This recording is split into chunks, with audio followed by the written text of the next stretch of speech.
너무 격차가 높아요. 여기가 서울보다 더 비쌉니다. 하지만 이것만으로도 지금 중국 시장에서 굉장히 큰 파장이 일고 있습니다. 부동산 시장을 건드리지 않고서는 민간의 소비 심리와 소비력을 자극하기 어렵다고 봅니다. 중국이 미국하고 갈등이 깊어지기 때문에 세계화의 문을 닫을 수도 있다. 결제를 위안화로 하자라고 말을 하는 순간 위안화가 마치 기축통화와 같이 사용이 될 수 있는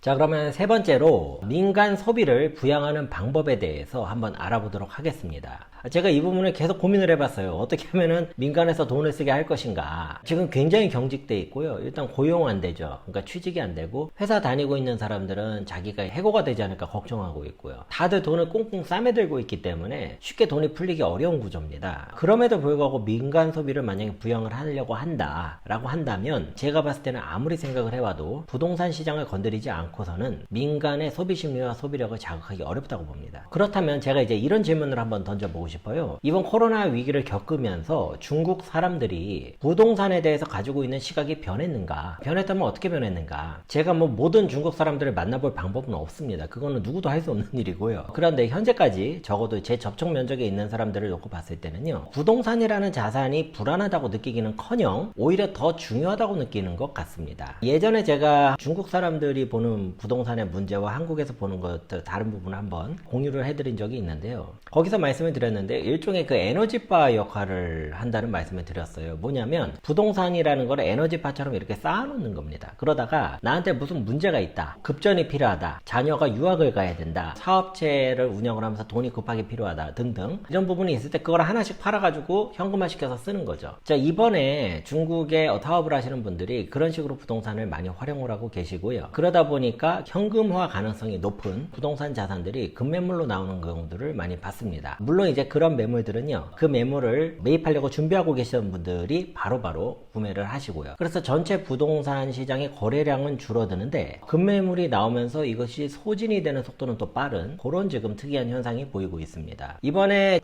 전인대에서 민법전을 통과를 시킨 것이 중국 사회에서 굉장히 중요한 것입니다. 이게 뭐냐면 이것도 제가 예전에 중국 부동산 관련해가지고 한번 설명드린 영상이 있는데요. 중국의 그 산권이라는 것이 있어요. 잔권.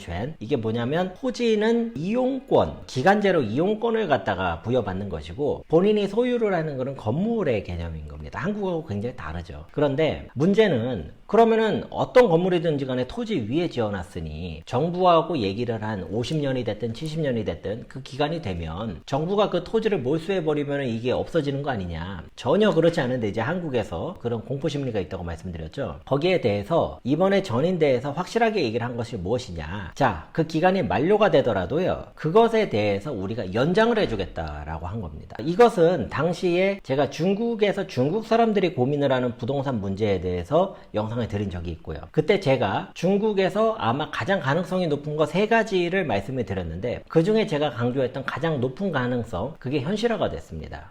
또 너무 세게 얘기하면 제 자랑이 되니까 그냥 여기까지만 말을 하겠습니다. 그렇게 하고요. 문제는 연장이 될 때에 정부에서 세금과 같은 형식으로 그 돈을 받겠다는 건데요. 그 금액이 얼마가 될지는 아직 정해지지 않았어요. 하지만 이것만으로도 지금 중국 시장에서는 굉장히 큰 파장이 일고 있습니다. 왜? 일단 몰수를 한다는 것은 정말로 몰상식한 생각이었다는 것이 이제 증명이 된 겁니다. 그 외에도 후커우를 폐지를 통해 가지고 새로운 인구가 도시로 유입되도록 하겠다. 이 정책도 지금 발표가 되고 있는데요. 이 부분에 대해서는 지난번에 제가 예상을 드린 대로 북경, 상해, 광저우, 션전, 베이샹, 광션과 같은 지역보다는 신일선 도시나 2선 도시가 새로운 성장 동력을 갖게 될 것이라는 게 제 예상입니다. 왜? 베이샹, 광션 같은 곳들은요 이미 너무 격차가 높아요. 여기가 서울보다 더 비쌉니다. 그러다 보니까 농민들 보고 가라고 그래도 못 가요. 그런데 그러면 농민들이 거기 아니면 갈 데가 없느냐? 갈 데 많습니다. 한 우리나라 한 2000년대 초반 서울 정도 되는 그런 도시들이 한 20여 개 정도가 있습니다. 그렇다면 제가 농민이면은 그런 데 가서 그렇게 집값이 비싸지 않은 신도시로 들어가가지고 생활 환경도 좋고 자녀를 위해서 그래도 이 정도 도시는 내가 마련을 해야겠다 라고 한다면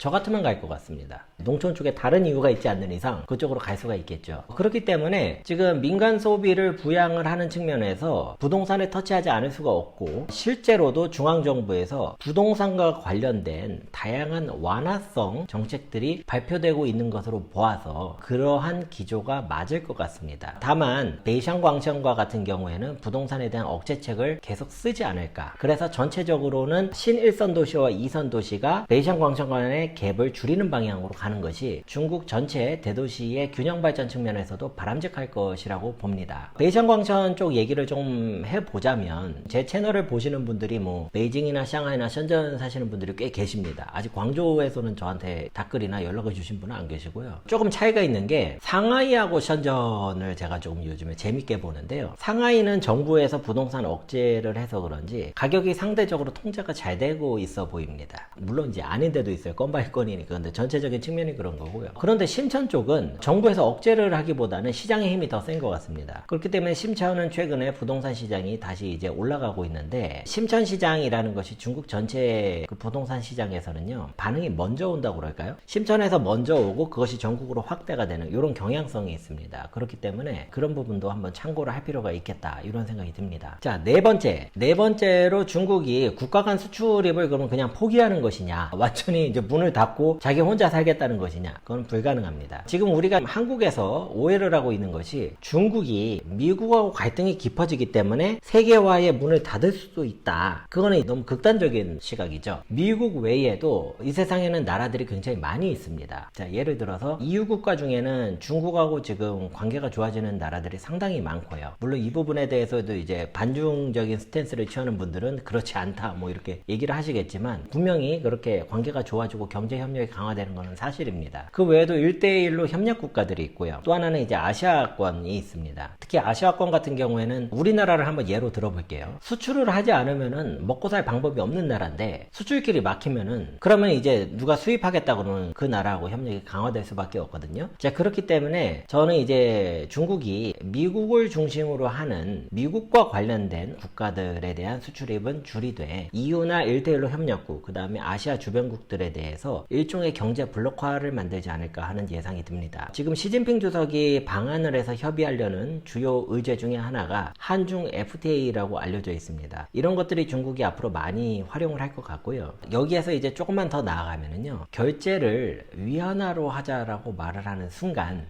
중국을 중심으로 한 경제 블록 안에서 위안화가 마치 기축통화와 같이 사용이 될 수 있는 가능성도 있습니다. 그렇기 때문에 지금 그것은 미국의 달러 패권에 위협을 줄 수 있는 부분인데, 지금 미국의 트럼프 대통령은 아메리카 퍼스트주의를 하고 있거든요. 자, 그런데 한번 이렇게 볼게요. 위안화가 국제 화폐 중에 거래되는 비중이 한 1.9에서 2% 정도밖에 안 됩니다. 이 얘기는 중국이 지금 전 세계의 무역 거래에서 차지하는 비중을 놓고 본다면 굉장히 작죠. 자기가 무역상에 차지하는 비중만큼이라도 올라간다. 그렇다면 위안화가 기축통화로서의 지위가 올라갈 가능성은 굉장히 높다고 봅니다. 그래서 이 부분과 관련해 가지고 한국도 결국은 먹고 사는 문제 측면에서는 중국과의 경제 협력을 거절할 방법이 없다고 보고요. 그렇다면은 올 하반기로 지금 예상이 되고 있는 시진핑 주석의 방안과 관련을 해서 한중 FTA가 됐든 아니면 다른 방식이 됐든 간에 다양한 방법을 통해서 중국하고 경제가 보다 더 연결이 될 가능성이 있지 않겠는가 하는 그런